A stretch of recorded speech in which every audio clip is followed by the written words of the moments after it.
من ساعة ما شفت الفيديو ده وانا عندي كمية غضب رهيبة جوايا. الفيديو اللي ما يعرفش، واكيد الكل خلاص عرف، لان هو الفيديو ده بقى له اكتر من 3 ايام وجايب مشاهدات بطريقة رهيبة جدا. والحقيقة انا متابع التعليقات. هو فجر الغضب عند كل الناس، عند المسلم قبل المسيحي. بس انا مش قادر اسكت. حقيقي انا مش قادر اسكت. الحكاية بتبتدي من مدرسة مسيحية كانت بتراقب في الامتحان، ومرضيتش ان هي تسمح بتسيب اللجنة. عندنا في مصر، اللي ما عرفناش في مصر، بقت اللجن كلها تسيب وغش، وبقى في غش جماعي. لكن الست دي مرضيتش ان هي تشترك في المهزلة دي. فلما الامتحان خلص، العيال اشتكوا لأهاليهم اللي مستنياهم تحت، وحصل الفيديو ده ان الاهالي دخلوا وشتموها واهانوها، والشتيمة واضحة جدا جدا في الفيديو.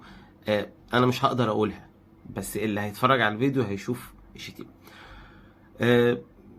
الشتيمة كانت الشتيمة صعبة شوية، لان هما شتموها علشان يلا يا مسيحية يا بنت انت ليه ما سبتيش اللجنة وسبت العيال تحلوا. شتايم كده، شتايم صعبة قوي. ولولا وجود الامن كانت حصل مش بس تعدي لفظي، لا، كان ممكن الموضوع يتطور اكتر من كده. هو انا بسأل سؤال بس صغير خالص: اذا كان الاهالي اولياء الامور كده بالطريقة دي، امال العيال الصغيرة هيطلعوا ايه؟ سؤال انا بطرحه. اذا كانت الاهالي بالطريقة دي، ولادهم هيطلعوا عاملين ازاي؟ الست دي استحملت اهانة محدش يستحملها. حقيقي انا لو في الموقف ده، حقيقي انا كل اللي هعمله انا هجيبهم من شعرهم، واهانة باهانة بقى، خلصت. لكن الست دي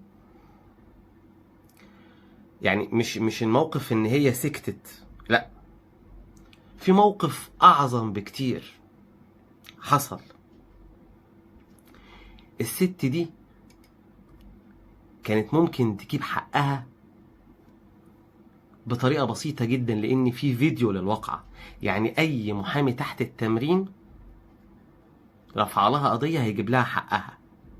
اي محامي لسه بيبتدي، في فيديو للواقعة، في فيديو.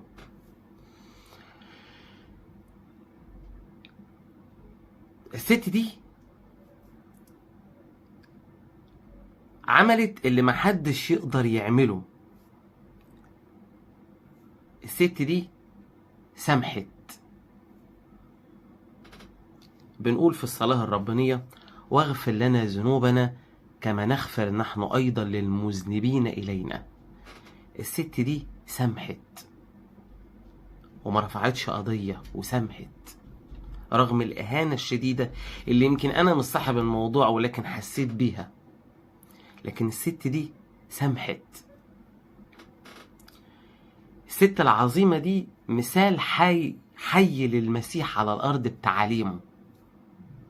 أولا، لم تشترك في الغش والفساد الوظيفي اللي بقى منتشر. أول ما ابتدينا حياتنا العملية، أنا فاكر أبونا قال لنا كلمة مهمة جدا، قال: أنت هتبتدي حياتك العملية، وهو عارف طبعا إن الفساد منتشر في كل القطاعات. قال جملة مهمة جدا، قال لك لازم تعمل زي السمكة. بتعمل ايه السمكة؟ السمكة علشان تعيش لازم تمشي ضد التيار. عشان تعيش لازم تمشي ضد التيار، ما تمشيش مع التيار عشان التيار ما يجرفهاش.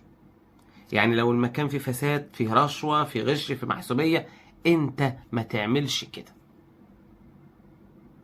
واحنا بنحاول نعمل كده وبنلاقي مشاكل كتير زي ده. يعني انا شفت المشهد ده بالطريقة دي. الست مشيتش مع التيار. كان ممكن الموضوع يسبب لها مكاسب كتير جدا، لكن هي رفضت تطلع لنا جيل غشاش. الغش بقى دستور حياة واسلوب حياة، وبيطلع بعد كده دكاترة فشلة، وبيطلع مهندسين فشلة.